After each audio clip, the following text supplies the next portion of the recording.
এই মুহূর্তে গুরুত্বপূর্ণ আবহাওয়ার খবর। ঝোড়ো হাওয়ার সঙ্গে বজ্রবিদ্যুৎ সহ বৃষ্টির পূর্বাভাস রাজ্যের জেলায় জেলায় এমনটাই আপডেট দিচ্ছেন আবহাওয়া দপ্তর সূত্র থেকে। তবে এই ভারী বৃষ্টি আর কতদিন চলবে কি পূর্বাভাস দিচ্ছেন আলিপুর আবহাওয়া দপ্তর সূত্র থেকে। এছাড়াও আবহাওয়ার পরিস্থিতি আজ এবং আগামী কয়েকদিন কোথায় কেমন থাকতে পারে এবং কোন কোন জেলায় হালকা বৃষ্টি হতে পারে এবং কোন কোন জেলায় ভারী বৃষ্টি হতে পারে, এর পাশাপাশি জানাবো ভারতের অন্যান্য জায়গা যেমন গুজরাটে বিপর্যস্ত জনজীবন, বন্যা পরিস্থিতি কোন পথে, পাকিস্তানের ঘূর্ণিঝড় আসনা কি গুজরাটে প্রভাব ফেলবে, কি বলছেন আবহাওয়া দপ্তর সূত্র থেকে, সেই সমস্ত কিছুই আপনাদের জানাবো।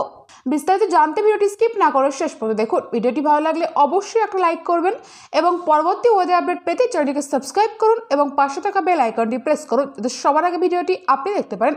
এবং আপনি কোথা থেকে দেখছেন সেটা অবশ্যই কমেন্টের মাধ্যমে জানাবেন এবং আপনার এলাকার আবহাওয়া এই মুহূর্তে ঠিক কেমন রয়েছে সেটাও কমেন্ট করতে ভুলবেন না, কারণ আপনাদের একটা কমেন্ট আমাদের অনেক অনুপ্রেরণা জাগায়। তো প্রথমেই জেনে নেব দক্ষিণবঙ্গের ক্ষেত্রে কি আপডেট রয়েছে। সপ্তাহান্তে বজ্রবিদ্যুৎ সহ বৃষ্টির পূর্বাভাস জারি করল আলিপুর আবহাওয়া দপ্তর।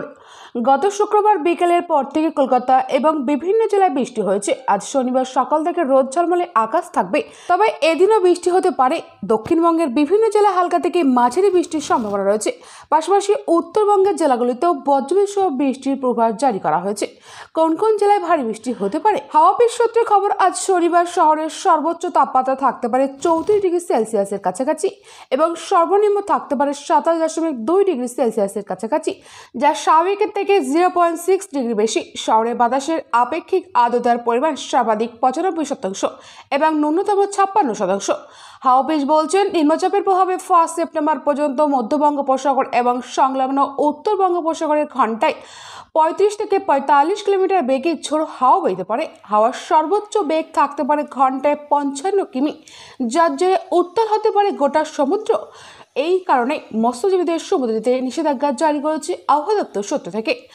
আবহাওয়া দপ্তর জানিয়েছে, আপাতত কলকাতা সহ দক্ষিণবঙ্গের জেলাগুলিতে তাপমাত্রা খুব একটা হেরফের হবে না। তাহলে বন্ধুরা বুঝতে পারলেন দক্ষিণবঙ্গের কোথায় কেমন আবহাওয়ার পরিস্থিতি থাকতে পারে, সেই সমস্তটাই আপনাদের জানালাম। আশা করছি বুঝতে কোনো অসুবিধা হয়নি। তবে আবহাওয়া প্রতি মুহূর্ত চেঞ্জ হতে থাকে, যদি কোনো চেঞ্জ হয় সেটা আপনাদের জানাবো পরবর্তী ভিডিওর মাধ্যমে। তবে তার আগে এখনো পর্যন্ত যারা আমাদের চ্যানেলটিকে সাবস্ক্রাইব করেননি তারা অবশ্যই চ্যানেলটিকে সাবস্ক্রাইব করে পাশে থাকা বেল আইকনটি প্রেস করুন যাতে সবার আগে ভিডিওটি আপনি দেখতে পারেন এবং আপনি কোথাও দেখছেন সেটা অবশ্যই কমেন্টের মাধ্যমে আমাদের জানাবেন।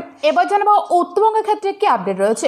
উত্তরবঙ্গের ক্ষেত্রে হাওয়া অফিস জানিয়েছে, আজ থেকে 5ই সেপ্টেম্বর পর্যন্ত দার্জিলিং সহ উত্তরবঙ্গের সব জেলাতে অর্থাৎ দার্জিলিং, কালিম্পং, জলপাইগুড়ি, কুচবিহার, আলিপুরদুয়ার, উত্তর দিনাজপুর, দক্ষিণ দিনাজপুর এবং মালদহ সবকটা জেলাতে হালকা থেকে মাঝারি বজ্রবিদ্যুৎ সহ বৃষ্টির সম্ভাবনা রয়েছে।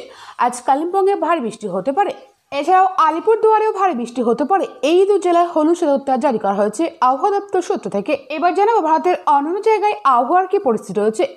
যেমন গুজরাটে প্রবল বর্ষণে বিপর্যস্ত গুজরাটের বিভিন্ন এলাকা। আরব সাগরে তৈরি হওয়ার নিম্নচাপে বৃষ্টির জেরে ভাসছে গুজরাট, তার মধ্যে ঘূর্ণিঝড়ের আশঙ্কা। তবে মৌসুম ভবন সূত্রে খবর, গভীর নিম্নচাপটির শক্তি বাড়িয়ে ইতিমধ্যেই ঘূর্ণিঝড়ে পরিণত হয়েছে।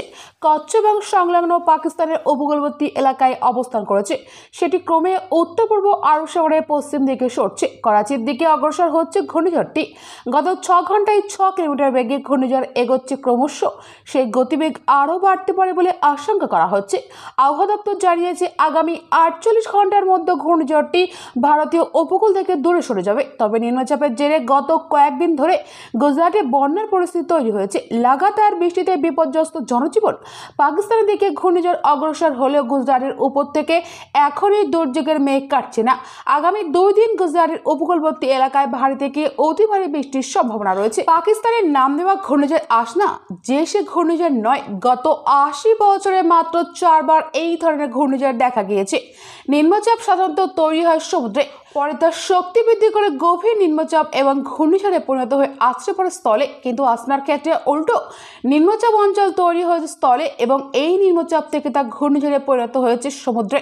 গত শুক্রবার থেকে দেশের পশ্চিম উপকূলে ভারী বৃষ্টি শুরু হয়েছে, সঙ্গে ঝোড়ো হাওয়া বইছে।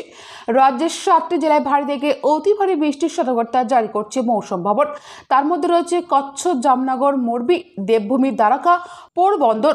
সংবাদ সংস্থা পিটিআই জানিয়েছে, কচ্ছ এবং আশেপাশের এলাকায় থাকা ঘূর্ণিঝড়টি ভুজে প্রায় 190 কিলোমিটার পশ্চিম থেকে উত্তর পশ্চিমে অবস্থান করেছে।